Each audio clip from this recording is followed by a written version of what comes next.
Esse é o programa que eu desenvolvi para que nós possamos testar o funcionamento de todos os motores.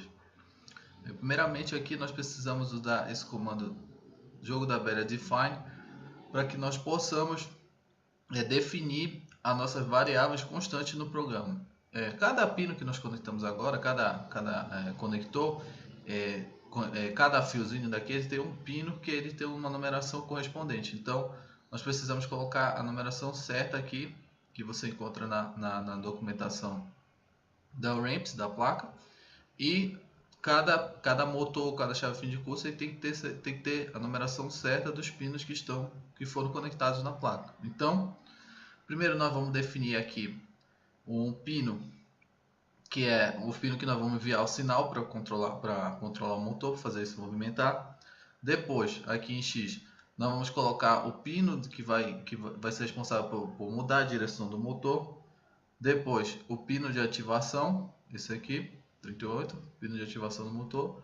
E por último, o pino onde a chave de fim de curso está conectada. Eu coloquei aqui mínimo porque eu convencionei que o movimento inicial do programa vai fazer que o driver movimente o motor, vai fazer que o driver se movimente ao mínimo, toque na chave de fim de curso e mude de direção. Então todos os motores irão começar se movimentando para o mínimo. Então nós seguimos exatamente a mesma lógica aqui para o motor Y e Z, colocando claro o número diferente dos pinos que eles estão conectados, mas a lógica é a mesma. O mesmo de X, Y e Z. O único que vai ser diferente é o motor da extrusora, o do NEMA 17, porque ele não possui chave de fim de curso, que nem os outros. Ele só vai apenas ficar girando para um lado e para o outro sem ter uma chave para definir quando ele deve mudar de posição, de direção. Então, o próximo passo aqui do nosso programa será a declaração das variáveis que nós vamos utilizar dentro do programa. Então, nós vamos precisar de uma variável do tipo inteira, que você recebe só números inteiros, chamada chave de fim de curso. Esse aqui você coloca o nome que você quiser quando você declara uma variável. Eu coloquei esse nome para ficar mais intuitivo de vocês entenderem, fica mais fácil de compreender. Chave de fim de curso, eu inicializo essa variável com 0. Essa variável vai armazenar os valores para que a gente possa definir se a chave de fim de curso foi ou não ativada, se ela foi pressionada ou não. Então, nós vamos precisar aqui em seguida de um contador para todos os motores. Você vai entender posteriormente porque eu estou utilizando um contador. Então eu começo um contador também que recebe só números do tipo inteiro, só números inteiros, e começa ele zerado. Faço isso para todos os outros motores. Todos os motores vão possuir um contador. E eu vou precisar de uma variável do tipo booleana, que é a direção dos motores. Então todos eles vão começar com a direção low. Low é a direção, vai fazer o drive movimentar os motores para o mínimo, ou seja, a direção da chave de fim de curso. Então todos eles vão ser ativados para movimentar primeiramente para a posição de mínimo. Agora, aqui nessa parte do programa, nós temos o setup. Vocês podem ver, esse setup começa aqui, que é aqui que nós vamos inicializar todas as nossas variáveis. Ele começa aqui, você clica na chave aqui no início, e ele mostra onde ela termina, bem aqui embaixo. Se eu clicar aqui no final dessa chave, ele mostra onde começa onde é que começa essa chave, que é aqui no setup. Então tudo que está dentro dessas chaves vão ser as nossas variáveis que vão ser inicializadas para o programa. Então eu coloquei aqui um negócio que eu esqueci de avisar. Tudo isso que está depois de barra são comentários. Os comentários eles servem apenas para que nós possamos nos guiar. Então eu coloquei tudo comentado aqui para facilitar a compreensão de vocês. O programa, quando ele é executado, ele não lê isso aqui, ele não sabe o que é. Ele vê que tem barra e não quer saber o que seja isso, o que está escrito aqui. Isso aqui é só para que nós possamos nos guiar dentro do programa. Então, eu coloquei aqui um bloco onde vão estar os comandos, as variáveis de x, e aqui eu começo. Uma coisa para vocês entenderem, no computador, nós temos dispositivos de entrada e saída. Por exemplo, no computador que não tenha uma tela sensível ao toque, uma tela normal, essa tela vai ser um dispositivo de saída, ela apenas reproduz o que está sendo executado. Você não consegue interagir com o computador através da tela sem ela ser de toque. É a mesma coisa uma caixa de som. Ele vai ser um dispositivo de saída apenas do áudio. Você não tem como interagir com o computador através de uma caixa de som. E já um dispositivo de entrada são o mouse e teclado, que você digita, você clica fazendo causando ações dentro do computador. Então é bom eu expliquei isso para vocês possam entender agora por que eu defini os pinos como saída e entrada. Aqui primeiramente nós vamos definir o pino do envio de sinal do motor como saída, ou seja, ele só vai funcionar como saída. Mesma coisa o pino da direção e o pino de ativar, são apenas dispositivos de saída. O único que vai ser de entrada vai ser o pino da chave de fim de curso, porque ele vai definir, vai ser um dispositivo de interação no programa, que ele vai pegar, vai ler o sinal que foi enviado, se ele foi clicado ou não, se ele foi ativado ou não, para mudar a direção do motor. Então ele é definido como um dispositivo de saída. E aí agora nós usamos esse comando aqui, o pin mode, para definir como será o pino, se ele vai ser de entrada e saída. Então o pino aqui, todos os três de saída e esse de entrada. Nós vamos mandar esse comando low para o pino de ativar. Então o low vai ativar o motor para que ele comece a funcionar. E nós usamos também novamente o comando digital write para definir a direção inicial do X. Então, como nós definimos aqui em cima low, ele vai para o mínimo, então ele armazenou o valor low aqui na variável direção. Eu pego a variável aqui direção e envio para o pino de direção. Então ele já sabe, ele já sabe que o comando inicial é fazer o driver se movimentar para a direção de mínimo. Então eu sigo exatamente a mesma lógica de X para Y, para Z e para E. É a mesma coisa. A única coisa que muda, que eu já frisei anteriormente, que o E não possui uma chave de fim de curso, então ele tem uma linha de comando a menos. E encerro aqui essa parte. Encerro essa parte do setup.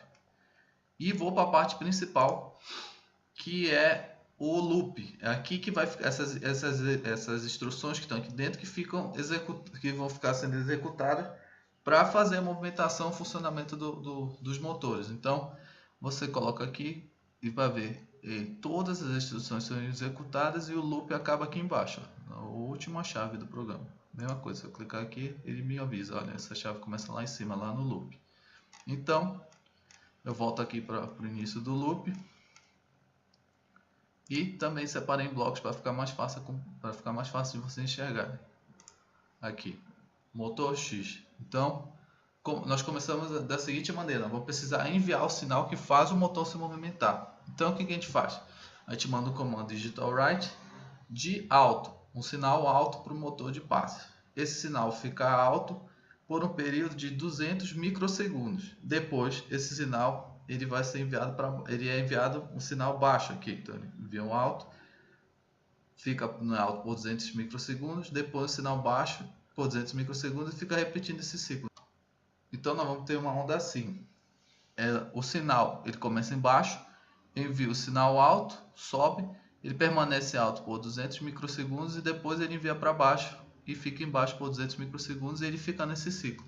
Esse aqui é o sinal de entrada do nosso motor de passe. Esse sinal que faz ele se movimentar. O nome dessa onda, desse sinal, se chama onda quadrada. Então é essa onda quadrada que a gente envia para todos os motores de passe aqui no nosso programa para que eles possam se movimentar. Então agora isso ficar executando constantemente.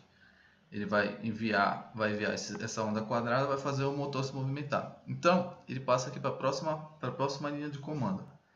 Eu vou pegar na nossa variável que nós declaramos chave de fim de curso e vou armazenar o valor. Eu utilizo esse comando digital read, ou seja, ele vai ler se o botão foi pressionado ou não, se a chave de fim de curso foi pressionada ou não. Então ele pega esse comando, vai ler, ver se foi pressionado e armazena aqui nessa variável chave de fim de curso se ela foi ou não pressionada. Aí eu dou esse comando if, que é C.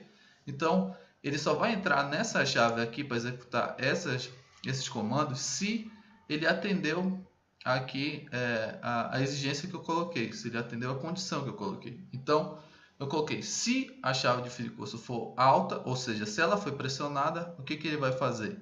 Ele vai pegar, vai modificar a direção, agora a direção de X vai ser alta, ou seja, vai mover para o máximo, e ele vai pegar e escrever, como nós fizemos anteriormente, a nova direção e enviar para o pino da direção. A próxima etapa aqui do programa é para fazer a verificação enquanto a gente estiver se movendo para a direção de máximo.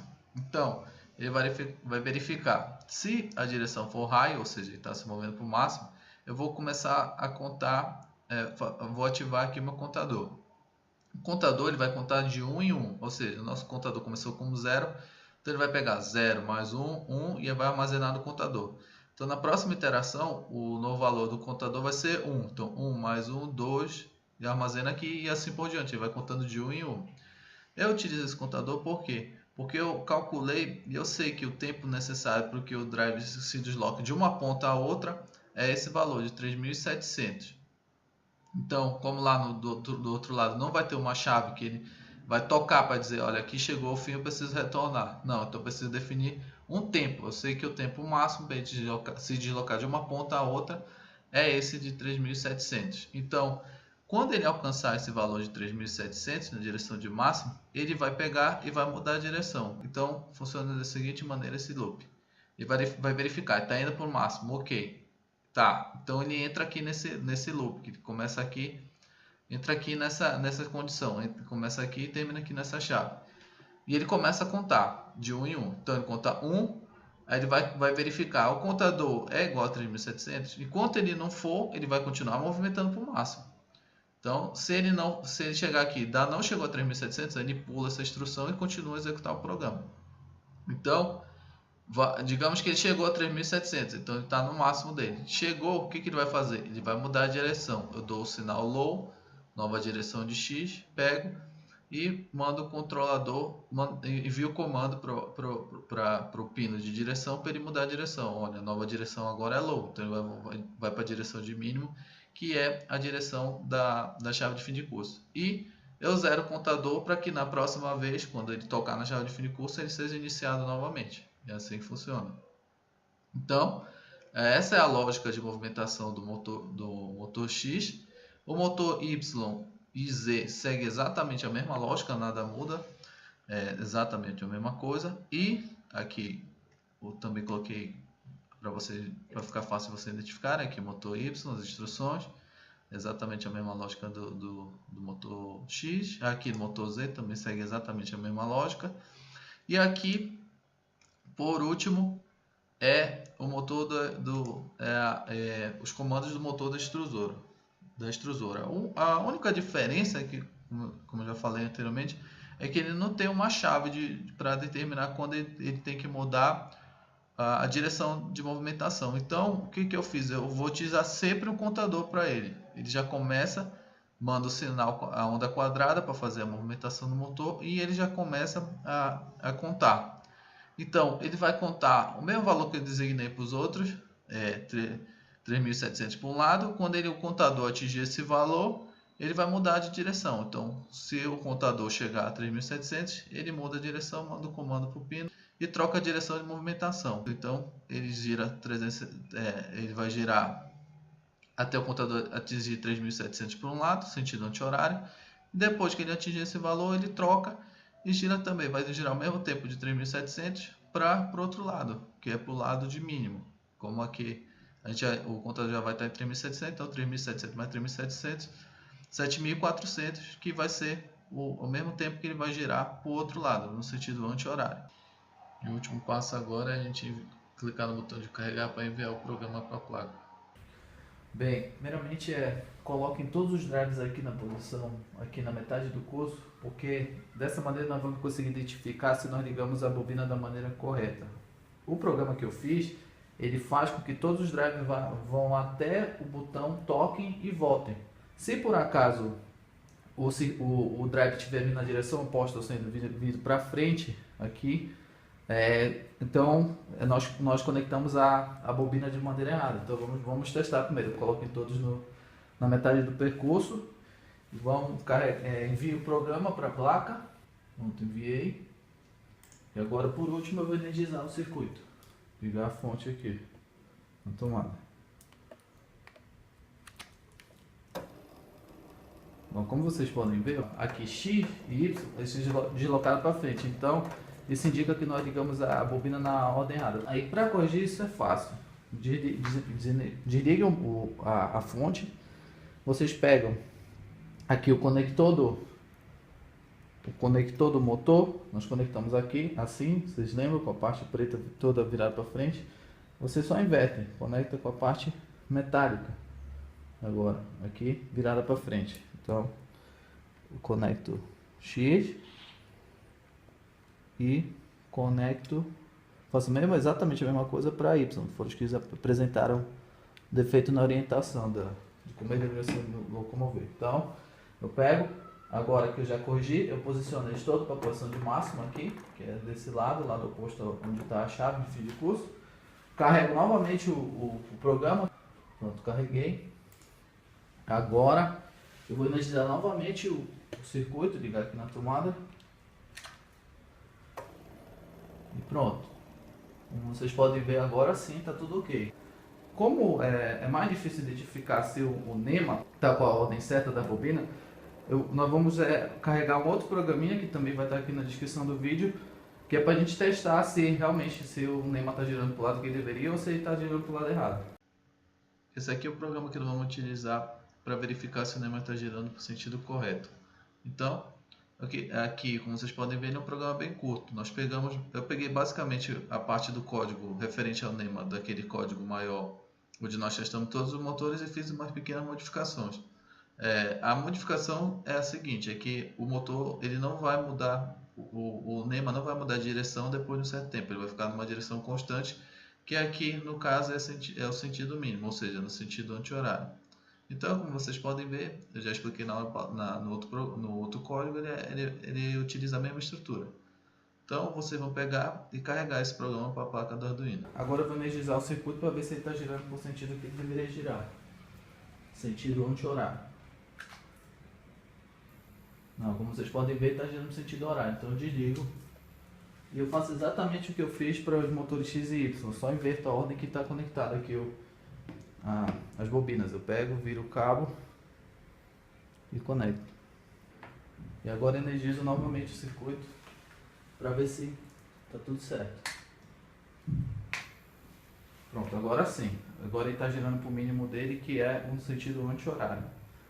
Então, esse é o teste que a gente precisava fazer do funcionamento do NEMA. Bem, por essa aula é só. Agradeço por vocês terem assistido e aguardo vocês na próxima aula.